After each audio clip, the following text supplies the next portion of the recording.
Greetings and salutations, and welcome to Crapital Foundry, where we dive into video games and do video game comparisons that you guys can all enjoy with your own two eyes. See how that works? Yes, it's such an amazing thing and such an amazing time to be a gamer. And today we had some incredible announcements as well. It's been a plethora of announcements coming from these video game companies and things like that. Obviously, I haven't done a Crapital Foundry like this in a long time, so hopefully you guys enjoy and, you know, for old time's sakes, just basically have a good time and just enjoy the funness of it, because these are always fun for me to make, and hopefully you guys do enjoy that. But I thought it'd be a good time to take a look at the Xbox Series X version of Max Payne 3 versus the PlayStation 5 version of Max Payne 3. This is going to be a video you don't want to miss. Hey there everyone, I'm the Crapgamer, and this of course is Crapgamer Reviews, your home for gaming news, opinions, reviews, and much more, obviously even with Crapital Foundry.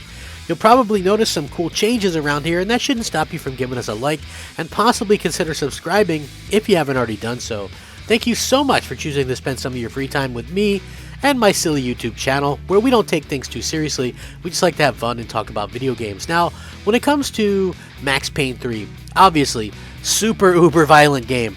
I've never played this game before. Interesting point of fact, it got announced as a backwards compatible title yesterday, and I was like, I have that game in my collection somewhere on 360, and it was actually unopened. That was the funny part. Like, it still had the sticker on the side. I had to open it, and I was like, you know what? People are saying this is a great game. I'm going to go ahead and give this game a try. Obviously, it came out late in the Xbox 360 life cycle. Came from Rockstar Games. A lot of people don't know that Rockstar Games bought this IP away from Remedy Entertainment. The first couple of games were made by Remedy, and then Remedy sold the IP to Rockstar. So, really cool to see that. This game originally had multiplayer, but I guess the service had shut down. And you know what? I thought that this was a game that I originally wanted to play years and years ago, but obviously I have the tendency to buy games and then never get around to it, or I have a big backlog of games and don't get the chance to play it. But I have to say, running this on the Xbox Series X looks absolutely fantastic, and I was kind of surprised by that. And I think that the game obviously benefits from running on the better hardware and things like that, as opposed to if we look at the game running on the PlayStation 5, things look noticeably darker, things look noticeably kind of hard to see. I tried adjusting the brightness and stuff like that multiple times, but again, nothing really seemed to help. And at the end of the day, I just feel like it's just a missed opportunity, because obviously these are the type of games that are, you know, that really, I think, probably deserve to be remembered and deserve to be played again. Now, it doesn't look like we'll get another in the series, and the main reason probably why is this game didn't sell extremely well. And if you know anything about Rockstar and Take-Two, they really want their games to sell extremely well. So yeah, that is a little bit interesting to see how, you know, a game like this made by Rockstar, it's not worth their time if it's not selling, you know, millions and millions of copies, despite the fact that so far from what I've been able to take away from the beginning of the game, it's a fantastic game. Like, holy cow, they jump you right into the action. You don't really see that very much, but they've done a good job with that. And like I said, if you haven't played it and you have a chance to play it on the Xbox Series X, go ahead and give it a chance. You know, I think that realistically, this is something that obviously a lot of people will really enjoy, having a time to kind of go out there and go, you know what, this is a great game, and this is a good thing that Microsoft has done. No cap. This is really a fun thing that Microsoft has allowed gamers to do. Enjoy going back and playing something like this that maybe a lot of people missed out on. And I have to be honest, you know, a lot of people probably did miss out on this, just due to the fact that, you know, it was late in the generation and it was backlogs and all that kind of stuff. So it's always going to be strange to see people's reactions to these type of things, but for me personally, I love seeing the reaction when stuff ends up being backwards compatible. And like I said, a stark contrast between what Microsoft and Sony are able to do with their machines in terms of the backwards compatibility.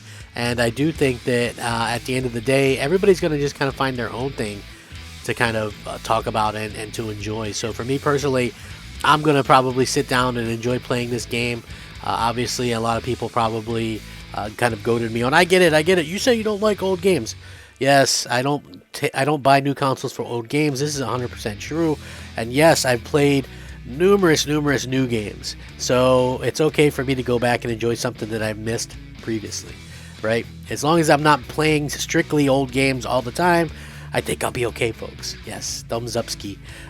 You know, at the end of the day. But I've had a good time kind of rolling this out, seeing the games that were available and some of the games that they've put out via backwards compatibility. It does look like this is going to be the last set of games that they put out for backwards compatibility. But for me personally, I still think that they've done a fantastic job being able to put this out there and being able to have fans show some excitement for something, you know, and I just feel like this has been nothing short of amazing, the quality that we get from these type of games and from this this entire setup that Microsoft has been able to put out forthcoming. So yeah, they've done a good job with it. I'm excited to see what the future has to behold. This is just a tongue-in-cheek video. Don't get upset by it. Obviously, it's something that people are going to probably do anyway, but really I'm just having some fun with it, and I just want to kind of touch base and just, you know, just say, hey, you know what, this is just all fun and games. You know, it really doesn't matter. It's really not important. At the end of the day, play what you want, enjoy what you want, and we'll just see where it goes from there. You know, I think Microsoft and Sony both have their strong points, both have some weak points with this generation.